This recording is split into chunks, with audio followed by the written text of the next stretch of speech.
self-esteem and confidence comes from keeping promises to yourself. And I start having real dark thoughts, right? I went to a real dark place. Things are really dark before they get better. I'm not saying that again. I said it and that's it. This is Visionary J. Thomas. You are in the tech space. Yeah. You are in the tech space. And right now, it's a lot of going on in the tech space. Bloodbath. It is a lot of uncertainty. So how do you kind of navigate with that confidence that you spoke so eloquently with? Like, how do you continue to move so confidently in the tech space, knowing that it's a lot of uncertainty going on right now? A couple years ago, one of the biggest, most pivotal moments of my life. It's a crazy experience I had.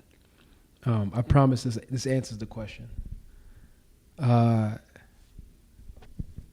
went to a pop-up shop, right? So I'm putting this on camera. This is a terrible experience, but the greatest experience of my life. I went to a pop-up shop, and I'm not a weed smoker. I don't eat edibles. Like, that's just not really my thing. However, I went to this pop-up shop, and these black women were selling these edibles, right? And I was like, man, I want to support, they had this red velvet edible. And I was like, all right, I love red velvet.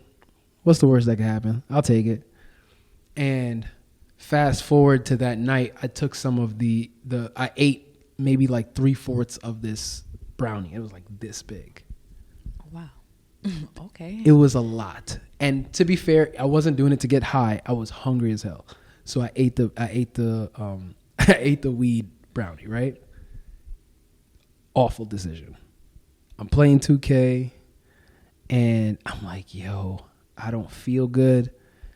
Why I feel like my heart is beating so fast? I felt like I was going crazy.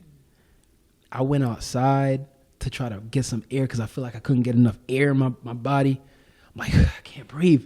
I start jumping up and down to try to get something going, some blood flow, something. I'm like, oh my God, it's the edible. Oh no. I start panicking crazy, right?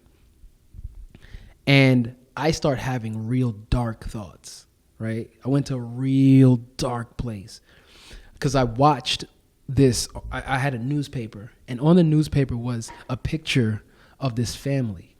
And the picture of the family included the father, the mom, and some kids. And they were in the papers because the mom got pushed onto the train tracks, right? But she survived, right? And there was a photo of the entire family, and what stood out to me while I'm on this trip was the father was in a white undershirt, right? Now, you would think if the news is coming, I'm going to put some stuff on, right? But the conclusion I came to was he never thought he'd ever be put in that position, right? He never thought he'd be in the front of the newspaper. So he just was chilling like he was at home, right? So I started going real dark in my mind that, wait a minute, if something as crazy as his wife getting pushed onto a train tracks is possible for this guy who would never in a million years think this would happen, why is it inconceivable that I would die right now? Yeah, you're right. You went to a real dark place. I went to a really dark place, right? Legit thinking oh, this is it. But I'll tell you what got me out of it and why it's the most transcendent experience of my life. And I think this is applicable to one of the sayings that I heard from the Dark Knight, which is a great saying. It says the night is darkest before the dawn, right? Which is obviously things are really dark before they get better. I sat down on my living room couch, right? I just laid down and I said, let me intellectualize what's going on. What happens if I die? Nothing. I won't be around to feel the emotion, the guilt that I'll feel of my family's sadness. Like, I won't be around to feel that. It's like, okay, so nothing. You won't feel anything. Okay. What happens if I live? Life will go on as normal. I'll know not to do this again. And we live happily ever after. So why are you panicking then? Why are you panicking? And this big word that I carry with me at all times, it appeared to me in this moment of visions, right? I had a vision of this. Acceptance. You accept things as they are. The only thing that messes you up about a circumstance is your inability to accept it. Why are we, during a breakup, why do we go so crazy? I'm listening to Donnell Jones during a breakup, right? I'm mad you specifically pointed I out point out Donnell Jones. Okay. I'm listening to Brian McKnight. I'm listening to all these sad dudes talk about relationships because I'm sad because of my inability to accept the circumstances, right? No, granted, you can be sad, but I think the power is in accepting that this is as it is. So back to your question about having confidence during turmoil, I accept that the industry that I've chosen to work in is very up and down. I accept that this podcasting is an incredibly saturated space. I accept all of these things. I don't try to fight it. I just try to do what I can within the confines of the space that I'm in. That's all I can do. Because panicking actually does nothing. Going crazy in my mind does nothing. So that's another thing I implore is like accepting circumstances as they are, especially the ones that you cannot change. I cannot change the tech industry, and I have no desire to. So therefore, I accept the circumstances of the tech industry. Cool. All right. I mean, I'm going to survive. I just need to figure out how. That's it. Yeah. Again, there goes that confidence creeping in. No, the fact is it confidence? I don't know. I think so. Maybe it's irrational too. I don't think it's irrational though. I think understanding that regardless of circumstances that you will survive is a confidence that we should all have. Like, where does that come from? I think intrinsically it has to. Where does that come from? No. For you? Yeah, where does it come from? I have no idea. You don't know? You feel like you've always had that? Because for me, I think I'm learning it now. Yeah. Where I could say, I'm going to be all right, no matter how it falls. But I didn't have that growing up, that understanding. Do you feel like you had it always, or is this something that you... Because throughout this whole interview, all I've seen is like that. Yeah. And even knowing you, yeah, it's been that. Now that I'm like really thinking about it, I think it's seeing people that you admire, the Will Smiths, Kobe, even like entrepreneurs like I think of Damon John. I think of what's my man Steve Stout. I think of Hove. Like these people are so instrumental in my own personal life because when I watch them, I watch people that it's not about having like unshakable confidence. I think confidence comes and goes for sure. I think it's maybe just like it's more faith than anything. Like that you're like it's like if I just keep going, I just think it's gonna work out. Like it's just too much evidence that if I do the right things, I will the things that are necessary. Like it's like a math equation a little bit. If I do this, it's gonna work. Like it has to. It may not work in the time you think it's gonna work. It may not work in the time I think it's gonna work. I just think it's gonna work. Like I don't know. But and even if it doesn't, even if this podcast doesn't work, we don't know. But I'll find out. I'm willing to find out. We'll see. There was an interview that Oprah had. Have you seen that clip? It was like years before she blew up. And And the interviewer asked her, like, because she was about to get her own show, because, you know, she started off as a newscaster. Yeah. And they were like, you know, you're getting this new show. It's a lot of pressure. Like, what will happen if it doesn't work out? And she was like, it will work out. And if it doesn't, I will be fine, because that's who I am. Like, it's all going to work out because of who I am and what I've done. This doesn't stop just in case if the show's a failure, doesn't mean that I'm a failure. Right. And I think that you really hit on it. As I was talking, I was thinking I was using confidence synonymously with faith, and I think it definitely is faith. Yeah. That, of course, throughout there will be moments where you question, where sure. you know, confidence can kind of get shaky, but Yeah. like having faith in the overall process that at the end of the day, it's going to be all right. I don't know exactly what it'll look like, Right. but it's going to be all right. Yeah, the process is the real point. Like the destination, like if we break it down, having the vision is important because it dictates the process. But the process is really what is the important part. It's the journey is really the important part. Because it's great that I have the vision of wanting to do a live podcast in front of 100 people. That's fantastic. And I want to check that off.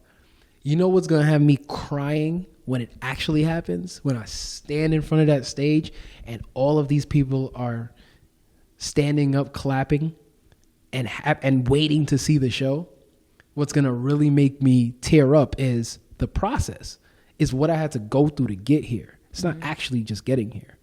So the process is, oh man, that's another thing is because I believe so much in the process and what you learn on the journey.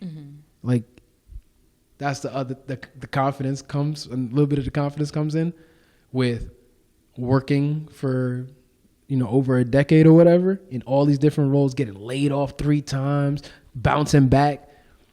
The amount of times I've had to get up after being thrown down, it's like, why wouldn't you have faith it's going to work out if I've done this before? Physical therapy, I've done that before. Get back on the court, done it before.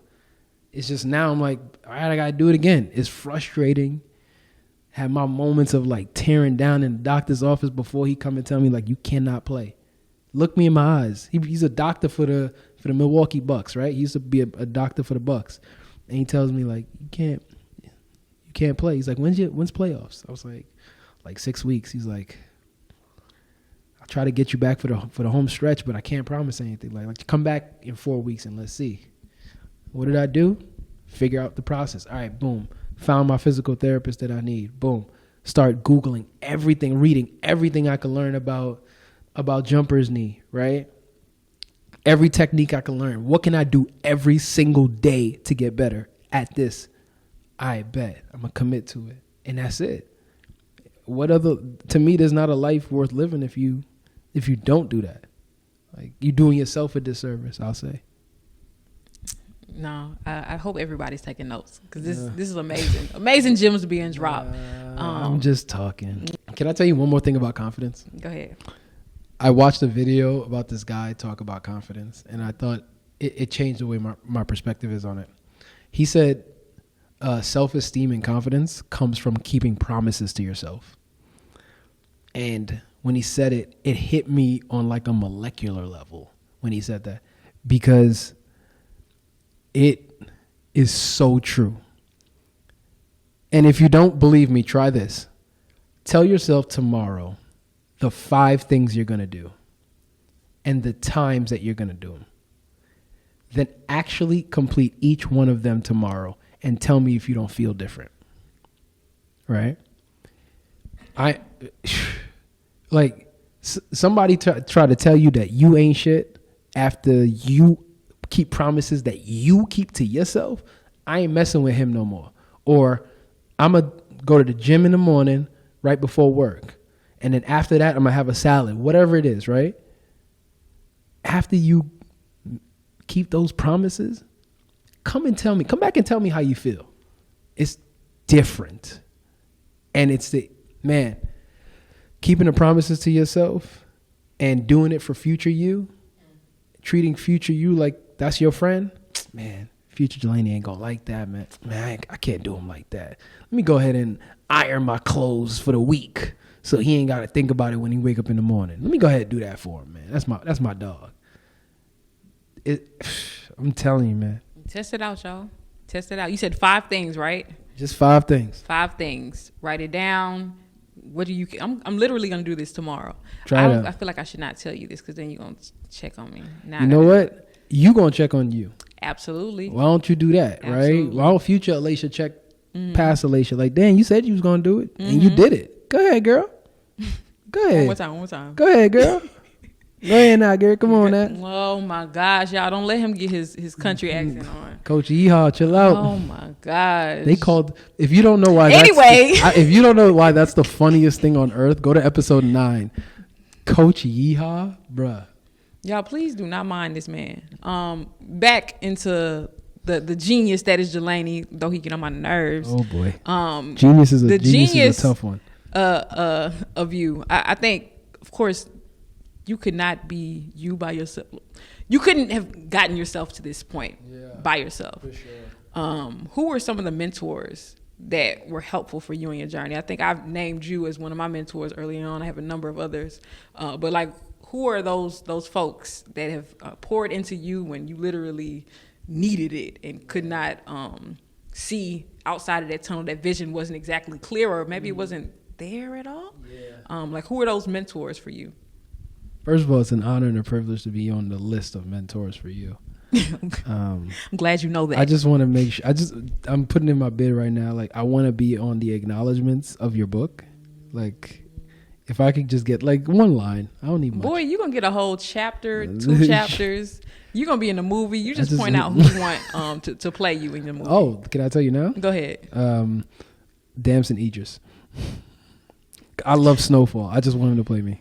Jelani, I'm trying to disrespect. I just want Damson Idris to play me. Okay.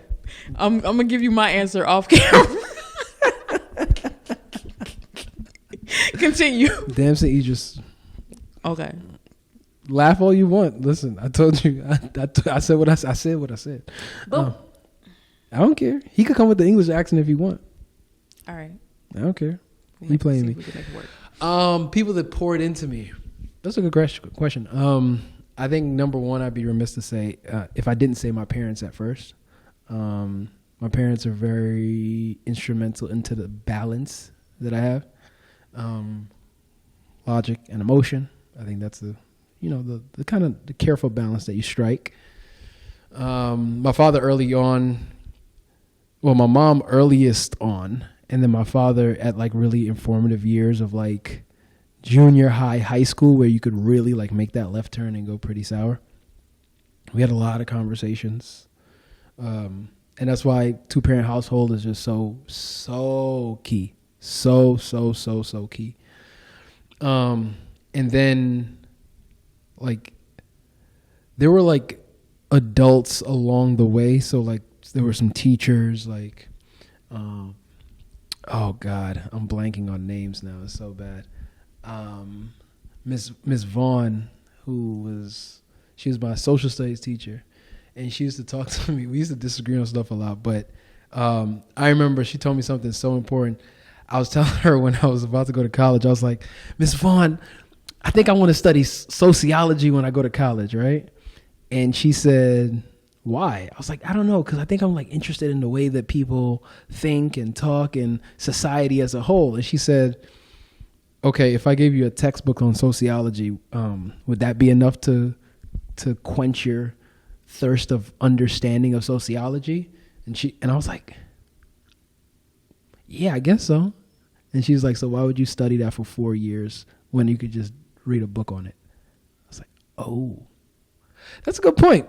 That's a good point. I guess let me go back to the drawing board. And that's why I went to college with no major at first. But she was super instrumental.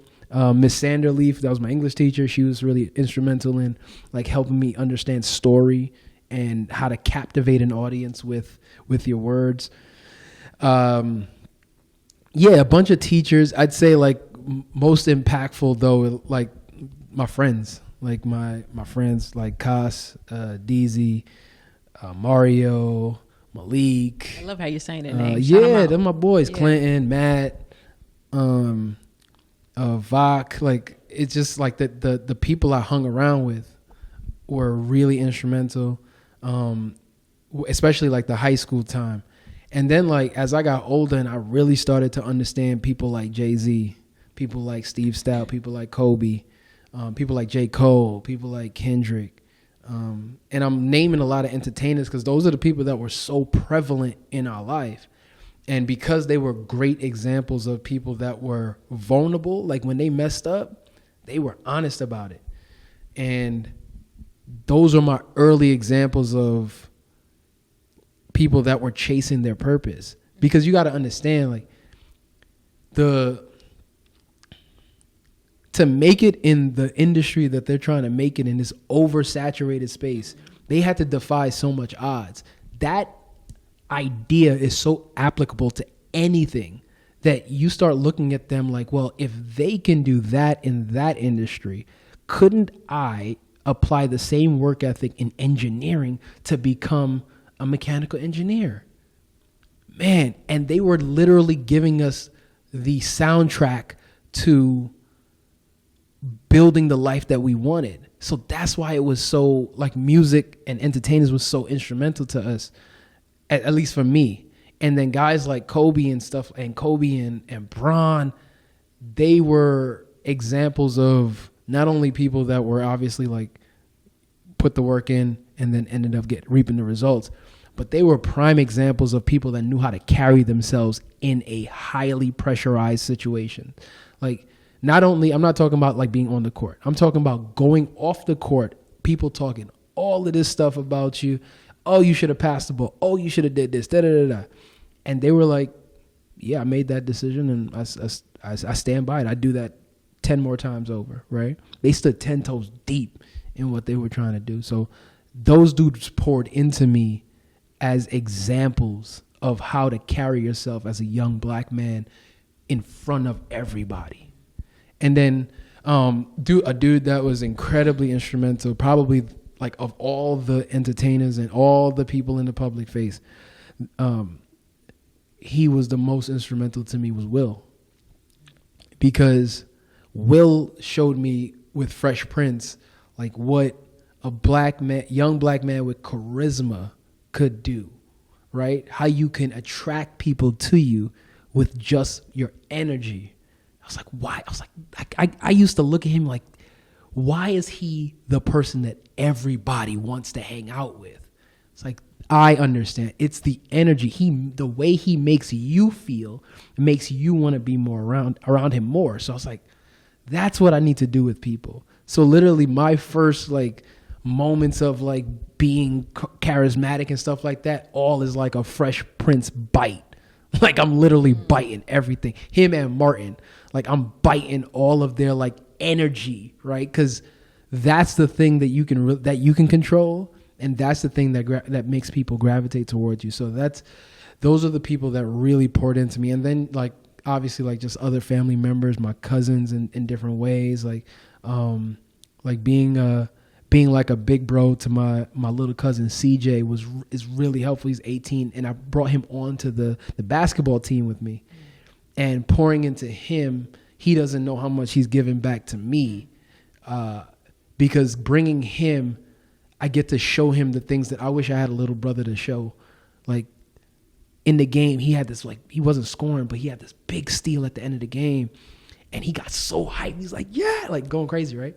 And I was like, in that moment, I had such a proudness come over me, because so much pride, because I was like, man, I wanted to show him what it's like to contribute to something bigger than yourself.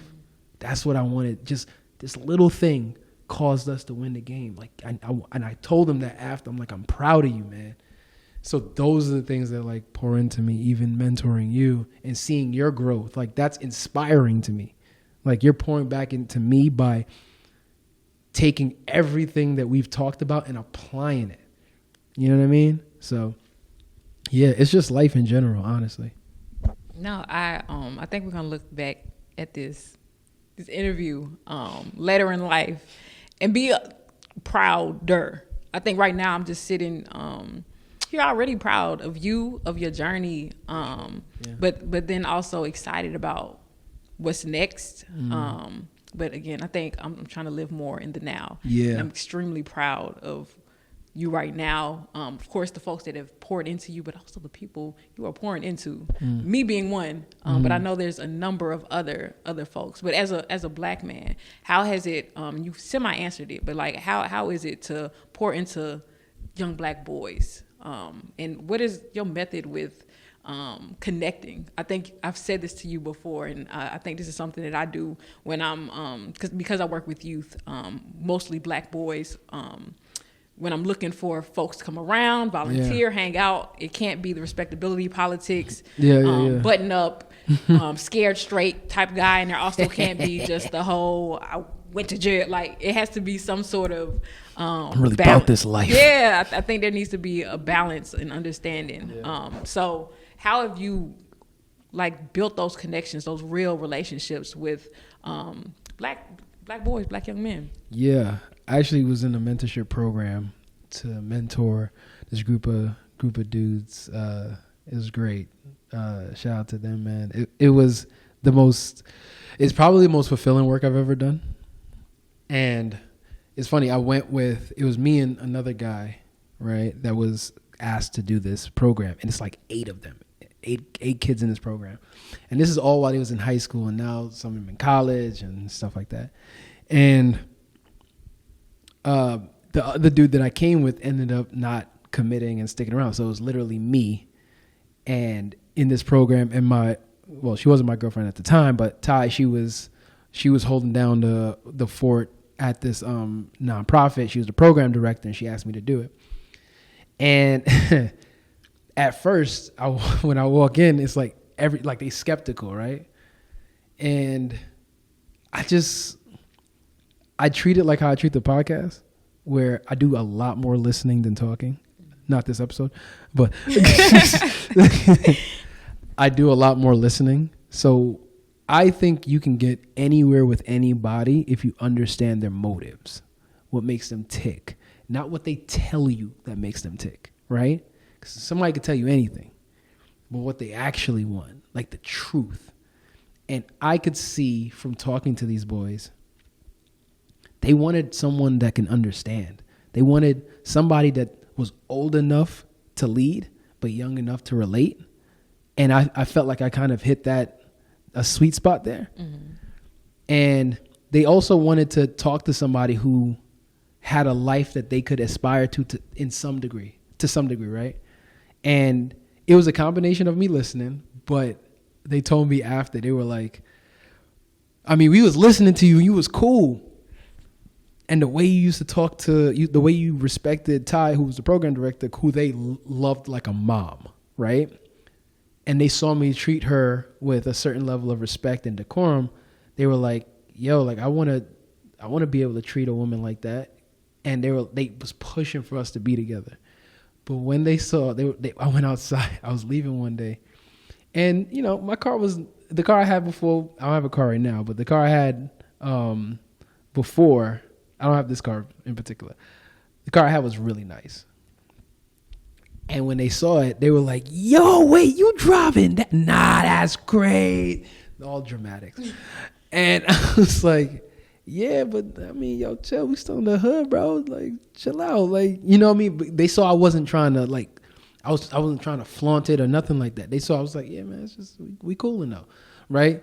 I think they saw that and they respected that, because I think a lot of what they saw was people trying to flash their whatever in their face, like what the material items in their face. And I always remember this artist, some rapper said, like, all these artists and basketball players, we wear all this ice to numb the pain, right?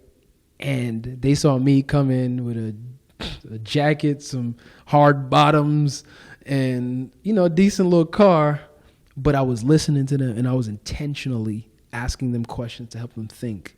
And they knew in their heart that from day one, I wanted what's best for them. And I think that, to me, like, it's that simple for me. And I would joke with them. You know, they try to roast you a little bit. I'm like, Sir. That's what you live for. Sir, I love this. I love this. And the best part is, at a certain point, they were like, okay, like we want to tell you something, but we gotta wait till Ty leave, because this is like some boy stuff. And then as soon as that door would close, they jump up. Yo, let me tell you. Okay. Let me tell you. When you get that, that's when I was like, I got them. I connected with them for real. And now all of a sudden the things that I was saying really register. And it was a really proud moment when I took them to dinner. And they told me, I almost like really shed a tear when they told me this. Said, it's like, nah, for real, like over some wings. They're like, yo, you really saved our life. It's like, how? Did you cry? I almost, it was, because I was confused by it. Mm-hmm. It's like, how? They're like, bro, you have no idea what we was about to get into, like a week before you came. Mm-hmm. Like, we had some stuff ready, bruh. We had issues, we had this, bruh. Telling you. Yeah, I ain't gonna detail what they told me, but you know what I mean? I was like, it almost felt like too much, like of a. I was afraid of the title and the responsibility of that. Like I knew I was a mentor by title, but like the weight and gravity of saving somebody's life almost felt like too much. I was like, then I started really questioning myself. Like, yo, I don't think I deserve this much credit, or I don't know if I'm ready for that. So it was a weird moment, but I tried to accept it. Like, all right, if you say so, but it's hard for me to accept that, honestly. No, I think maybe it's hard for you to accept because maybe you're expecting like a bigger moment, but people's lives change from the small things too. And for you, it might have felt small or insignificant just to be a listening ear, but for them, that was monumental. Yeah. I remember we were I'm in a group chat with some of our young people. Our coaches are included into the group chat. And I was supposed to be, it was a presentation happening or something. We were just going to throw to the chat like a question. And one of the coaches threw a question about, what do you think that is one thing that adults need to do better at? Or like, or what's one of the things that young people are struggling with and wish that folks knew more about? And one of it was that they named was that they don't feel like adults listen to young people. Like they don't feel like they're being listened to, and these are high schoolers. They don't think that their thoughts matter. Mm. And to hear that was like, yeah, people don't really care to hear about young people. If they do, it's performance based. It's like, but to be listened to be heard is monumental. So I'm glad that you were able to be that listening ear and to change and transform somebody's life. I think that not only that mentorship moment will be that, but Visionaries Only is going to be that. And as you know, we've made it to the season finale of Visionaries Only. Yeah. And I wanted to dedicate some questions just towards this first season. Yeah. And this first question being, what was one of the biggest lessons that you learned while creating this project? The biggest lesson I learned creating this. Firstly, is that scheduling matters. Like scheduling time to do a lot of this work. Don't make it like ad hoc. That was a big thing. I think a lesson that I learned creating it was, man, that's tough. There's so much to learn. Like something I learned was that you never know who this stuff is going to resonate with. You really never know. Like I guess maybe I've never been an artist, and this is to some degree you can call this art because I'm storytelling, right? Is. Yeah. With the interview, the way that I craft the questions it's always super intentional, and I'm really trying to tell the story of a particular visionary. And I guess like people that have been doing art for way longer than me understand this about, like, I can make this painting for a certain group, but you just really never know who this is gonna resonate with. And I think that was a big lesson for me. I was like, damn, wait, you listen to this? Like, people in my life that I didn't ask. That's the thing. I didn't ask anybody to listen to anything. I don't want you to watch or listen because you feel obligated because you know me. Please don't watch it. Please, I'm telling you right now, just don't. I want you to feel compelled to watch it. And the people that feel compelled to watch it, it really surprised me. So I think that's the big thing I learned is like, you just make what you think is incredible. You make the best thing you can, put it out in the world, see who gravitates toward it. I love it. What was one of your favorite interview moments this season? Coach Yeehaw. Oh my gosh. Coach Yeehaw. He's not telling the truth. That was one of my favorite moments. That was my funniest moment, if that was one of your questions. One of my favorite interview moments. I think it was. You know what? Honestly, my favorite interview moment was when I mentioned this earlier with Keisha, the entrepreneur, when she said, "Anything that you say after I am, you become." That to me hit me so hard. It doesn't maybe come across on camera how hard that hit me, but that joint resonated with me so crazy because I'm big into like speaking stuff into existence. So me saying I am a podcast host, I am the owner of Visionaries Only, and I will become this and I will become that. Like, that to me is so impactful because going back to faith and stuff like that, I have faith that whatever I say out my mouth, it becomes real. Like, I'll give you an example. I was unemployed. In January, my aunt and I were talking in the kitchen, and she's like, "How you doing? You good? You all right?" I'm like, "Yeah, I'm fine." I'm like, we talking about the jobs and stuff like that. I said, "I promise you," looked at dead in the eyes, "I promise you, I'm not leaving February unemployed. I'm not. I promise you that." And I was like, "I'm not saying that again. I said it and that's it." She's like, "Okay." Told my girl that. Told Ty straight up. She can vouch for it. Not leaving February. I'm not unemployed. Not leaving February unemployed. Do you know that I got my offer letter, right? On February 28th. Wow. February 28th, I got the offer letter. And I wish that I could say, I wish that I could say I said it with poise, the following statement, but I didn't. When that offer letter came in on that February 28th, I was like, whoo! I was like, "God, you like to wait till the last minute now, don't you?" Ooh, you like to sweat your boy out, man. On time, though. I was like, "Boy, you got a sense of humor with this one, boy." I said, because I was telling somebody else this, and they were like, "So on the 27th, were you like, come on, girl, what you do?" Don't make me have to be a liar now. Come on now. I was like, nah. Honestly, I was just like, "Oh, please, God, come on." I was like, "I'm not going to say it again." I said, "I'm not going to say it again. I'm not going to say it again." But I got my offer letter on the 28th. And I was like, your words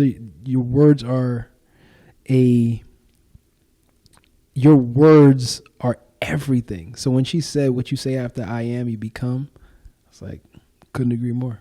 So I agree as well. One thing that I do with myself, and then I also do with the young people that work, is we create like I am statements. So the power in that, and to not just like read it, but to say it, to verbalize it.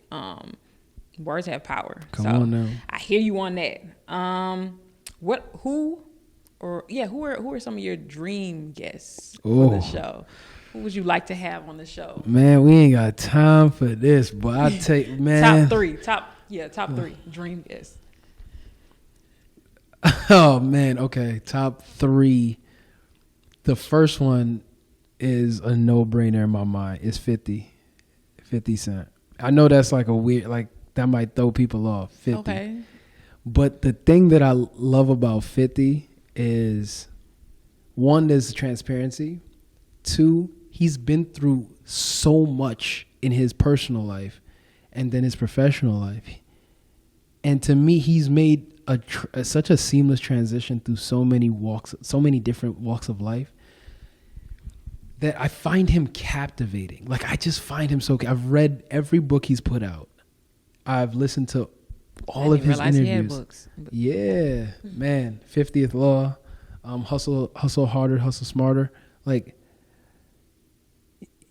that, I find him incredibly captivating. So I'll say 50. I'm gonna leave Will off this list only because I thought that would have been number one. Yeah, the only reason I know it might be weird that I leave him off the list because I'd love to meet him one day. I'm just afraid he might slap me. No, I'm kidding. No, the thing about Will is that in reading his book, he was so incredibly transparent that I feel like I got everything. And he has an interview with Jay Shetty, and Jay Shetty, not to be confused with Jay Thomas. Jay Shetty is incredible at getting at some of the things that I get at with guests as well.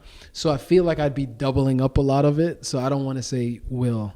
I'll say, man, I'm trying to think. I'm trying to be real strategic, like they come in or something. Like I'm saying, like these are the three. Go invite them. And but it doesn't have to be celebrities either. Yeah, it's not. So 50 is definitely one of them. I think I would. You ain't do Dead or Alive, so I ain't gonna say that. We could throw in. Nah. Honorable mention for Kobe Bryant, of course. Honorable mention to the R.I.P. to Kobe Bryant. I think I would want to. I'd love to sit down with Barack if he was going to be honest, and not to say he's a dishonest dude, but like an unfiltered Barack Obama. Right, because I mean that's what he did was impossible. He did something that was impossible. Being black in America, become president, coming from being poor like that. I mean, enough said. Yeah, that story writes itself. And then, honestly, the third person I would say is not somebody that you or I even know. I would say like I would want to talk to somebody that's like somebody that's completely off the grid, like almost like a monk. You know what I mean? Like a Tibetan monk or something. Somebody that, I mean, an absolutely 180 lifestyle of mine, just to understand, like, what is it like to live a life, no technology, which means no media, forget social media, big umbrella, no entertainment, right? What are your thoughts like, right? Because I always imagine that if you live a life of like complete solace with your own mind, that you can actually move things with your mind. Like I start thinking you got telepathy and telekinesis and stuff like that because all you do is focus on your mind. Yep. So I would love to talk with somebody from the head of whatever that would be, to just understand the mindset. So yeah, I think that'll be my list. The list goes on. And yes, there are a lot of celebrities in the list. Yes. I want to ask Damson Idris about his time in Snowfall. Yes, I do. I want to ask Rami Malek about his time in what do you call it? In Mr. Robot. Actually, the creator of Mr. Robot, Sam Esmail, I think his name is. I would absolutely sit down and talk with him. That 3 hours minimum. Anyway, let's move on. A lot of dream guests. Okay, so we're speaking all of that into existence. Talk about it. 50, you up first, bro. We from New York, man. Come holler at your boy. Got you. And then a lot of greatness happened this past season. What can the viewers be expecting for next season? Like, what's some things to look forward to next season, if you can share? Next season, I think what you're going to see are some very different guests. This season, just for transparency, this was the pilot season. And I'm so proud of it. I'm so happy about the quality of guests. You were one of them. I was about to say, is he calling us the test dummies? Like, no, not at all. Not at all. You guys, what you allowed me to do was build a foundation. And I'm so appreciative to everyone that was on the show. And what I'm planning to build is, what I'm planning for season 2 is guests outside of my circle. Like a lot of the guests that came here, or all of them, are people that I know. And I'm trying to expand. I've already got people reaching out that I've never met to be on the show. And what I hope to bring is more interesting and captivating stories from visionaries from around the world. And I'm really looking forward to it. There's going to be some tweaks for sure. There's going to be some changes, and the platform is going to grow. But the essence is going to still stay the same. As like, this is a platform to humanize people doing superhuman work. So amazing. You heard it. More greatness to come. Single me out. Close up on them. For everyone that's been listening, for everyone who has shared my content, who has learned something from the guests, from the visionaries that have been on the show, I thank you from the bottom of my heart for engaging and coming on this journey with me. I want to serve you better stuff, better content moving forward. So we're going to take a little bit of a hiatus, and it's for a couple weeks. I will still be putting stuff out. Don't worry, the content won't stop. The production company is going to be working on some more content outside of Visionaries Only. And we're going to be back for season 2 with some really, really outstanding guests. So I can't wait for you guys to see what we got in store. This has been a labor of love. So to know that people have been sticking with me through this it means everything to me. So I just want to say thank you.